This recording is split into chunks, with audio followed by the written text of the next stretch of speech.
Não dá para entender como alguém consegue ser tão fanático a ponto de defender o indefensável. Até o final do ano passado a gente ia falar, mas a gente não come gasolina, a gente não come diesel. E agora está aqui comemorando a redução de ICMS, impostos federais, sobre o querosene dos ricos, das pessoas que voam. Eu sou a favor de reduzir imposto sob qualquer pretexto. Entretanto, parece meio contraditório que o vereador do PT esteja aqui comemorando que agora quem tem jatinho vai poder voar mais barato. Não parece fazer muito sentido com quem diz defender os pobres, né? Mas entendemos que todo imposto reduzido sob qualquer pretexto é justo. Por isso, pelo menos nesse caso, acabou acertando. Mas queria lembrar o vereador que recentemente voltou 75% dos impostos federais sobre a gasolina, lá no final de março. O governo Lula fez uma manobra para reduzir 40 centavos do preço da gasolina, mas esqueceu de dizer que no dia 1º de junho voltou o ICMS num acordão feito pelo CONFAZ. Todos os secretários estaduais da Fazenda e o Ministério da Fazenda, através do Haddad, concordaram em voltar a subir os ICMS sobre os combustíveis. Isso aí parece que o senhor acabou se esquecendo. Mas não podemos esquecer também que agora no final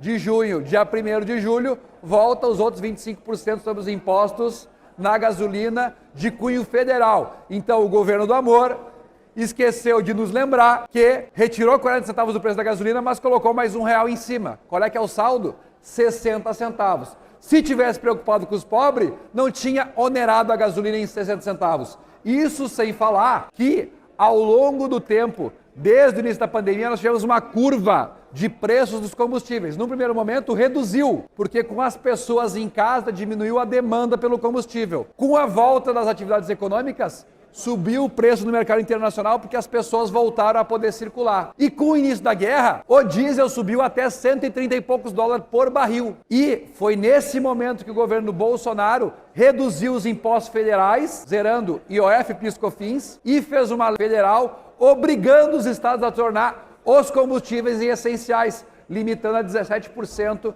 o preço sobre a gasolina, por exemplo. Agora o senhor está comemorando o zeramento dos impostos federais sobre o combustível de aeronave, mas está esquecendo de falar que voltou os impostos federais para a gasolina e para o diesel e voltou os impostos estaduais para a gasolina e para o diesel.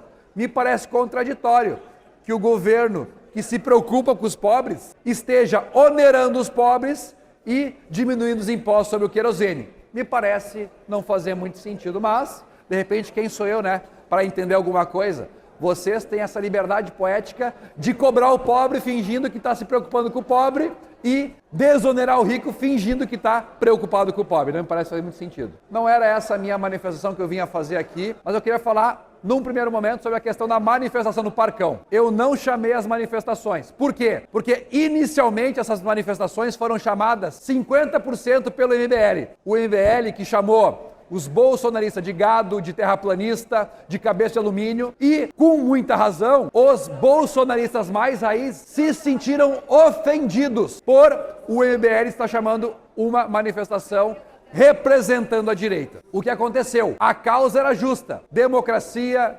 liberdade e justiça, em função da injustiça que nós temos observado acontecer com o Deltan Dallagnol. Como quem chamou essa manifestação era alguém que ofendia a direita raiz não se fez presente nas manifestações. Então, minha solidariedade a quem, apesar disso, compareceu para demonstrar sua insatisfação com esse desgoverno, mas eu quero ver se o pessoal da esquerda vai subir aqui para falar quando tiver dezenas de milhares de pessoas no Parcão, assim como já aconteceu no passado na questão do impeachment da Dilma, quando formos chamar o impeachment do Lula, porque nós sabemos que já existe crime de responsabilidade e existe um desvio de finalidade na máquina pública pela indicação de um amigo pessoal para ocupar um cargo na STF. Vamos ver os próximos desenrolares e tamo junto.